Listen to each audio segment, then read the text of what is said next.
नमस्कार साथियों, कैसे हैं आप लोग। आशा करता हूँ सभी सही होंगे। साथियों, आज हम लोग बहुत ही महत्वपूर्ण टॉपिक पर बात करेंगे, वो है मेरे बारे में। ठीक है, मैं आपको बताऊंगा कि मैं कौन हूँ और आप लोगों की किस तरीके से हेल्प करूँगा, और मैं इस चैनल को बनाने का मेरा उद्देश्य क्या है, और आप लोगों को किस किस तरीके से मैं आपकी सहायता कर सकता हूँ।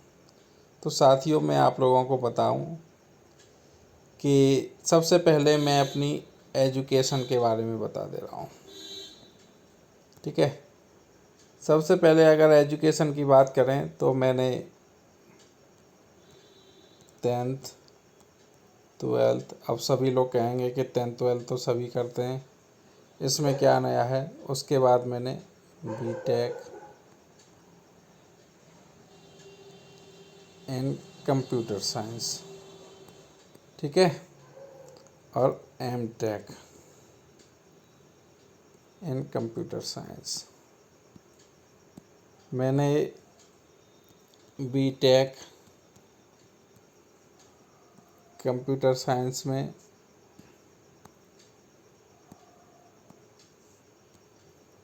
बीटेक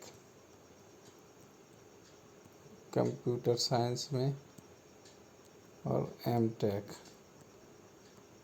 मैंने दोनों ही कंप्यूटर साइंस में की है। उसके बाद मैंने कुछ समय तैयारी की। उसके बाद मैंने कुछ समय प्राइवेट जॉब की। प्राइवेट जॉब करने के बाद मेरे समझ में जो एक मेरा उद्देश्य था सोसाइटी के लिए काम करने का, वो मुझे कहीं भी पूरा होते हुए नहीं दिख रहा था। तो उसके बाद फिर मैंने गवर्नमेंट सर्विसेज की तैयारी करने की सोची। मैंने सोचा कि क्यों ना गवर्नमेंट सर्विसेज में जुड़ा जाए और लोगों की सहायता की जाए। ठीक है, तो इसी उद्देश्य से मैंने UPSC, UPPCS, UP RO ARO, इन सभी की तैयारी की। इससे पहले मैं आपको एक चीज़ और बताना चाहूँगा कि मैं जब भी तैयारी शुरू की थी तो उससे पहले मैं एसएससी, रेलवे और बैंकिंग, इन चीज़ों को मैंने सबसे पहले तैयारी शुरू की, क्योंकि मेरा मानना ये था कि अगर मेरा यूपीएससी या यूपीपीसीएस यहाँ कहीं सिलेक्शन नहीं हो पाया तो कम से कम मैं पहले एक जॉब ले लूँ और जॉब के साथ थोड़ा अपनी अच्छे से तैयारी कर पाऊँगा। तो वही था, सामाजिक दबाव भी रहता है, खुद का भी दबाव रहता है, थोड़ा फैमिली का भी रहता है कि पहले एक नौकरी लग जाए, उसके बाद चीज़ें अपने से करते रहेंगे। तो एसएससी में मैंने प्री प्लस मेंस हर बार दिया, लेकिन फाइनल सिलेक्शन मेरा सीजीएल में नहीं हुआ। लेकिन एसएससी के थ्रू मुझे 10+2 के थ्रू 10+2 में मेरा हुआ था। उसके बाद एसएससी 10+2 के बाद मेरा बैंकिंग में आईबीपीएस के थ्रू सिलेक्शन हुआ था। ठीक है, एसएससी बैंकिंग में आईबीपीएस के थ्रू सिलेक्शन हुआ। उसके बाद मेरा जो एनटीपीसी, जो रेलवेज की जो वैकेंसी आती हैं, उसमें भी मेरा सिलेक्शन हुआ था। वो उसमें मुझे गुड्स गार्ड मिला था।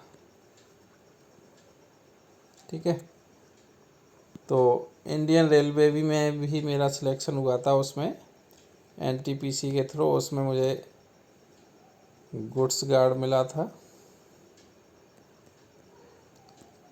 इसके अलावा जो यूपी में पुलिस में जो निकलती हैं, मिनिस्ट्रियल में जो ASI, उसमें भी मेरा सिलेक्शन हुआ था।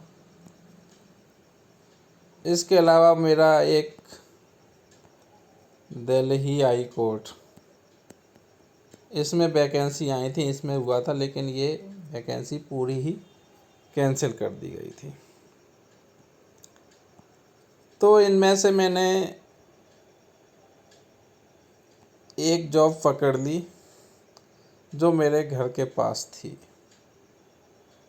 ठीक है, घर के पास मैंने इसमें से एक नौकरी करी, और हालांकि उसी जॉब को मैं अभी तक कर रहा हूँ। उसके साथ मैंने UPSC,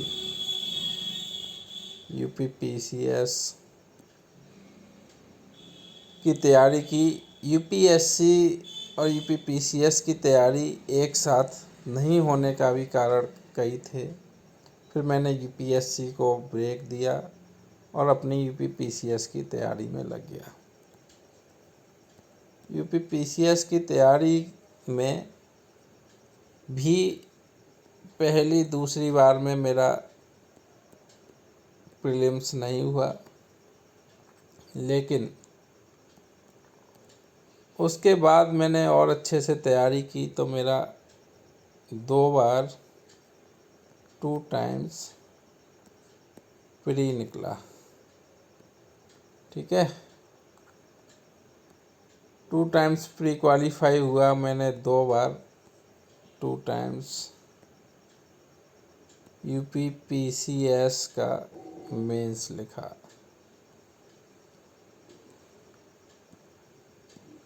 अभी भी तैयारी चल रही है, लेकिन तैयारी के साथ साथ मेरे दिमाग में एक आया, वो है एजुकेशन अवेयरनेस। मुझे लगा कि क्यों ना जो भी मैंने तैयारी की है, जितना भी मैंने समय दिया है, क्यों ना कुछ ज़रूरतमंद लोगों के साथ उसे साझा किया जाए। तो साथियों, ये जो शंखवार नॉलेज क्लासेस, इसका जो उद्देश्य है वो सिर्फ एक ही है कि कैसे भी करके एजुकेशन के फील्ड में अवेयरनेस लाई जा सके। तो इसी उद्देश्य से इस चैनल को मैंने बनाया है। आप लोगों को किसी भी फील्ड में, फील्ड कहने का मतलब स्टडी से रिलेटेड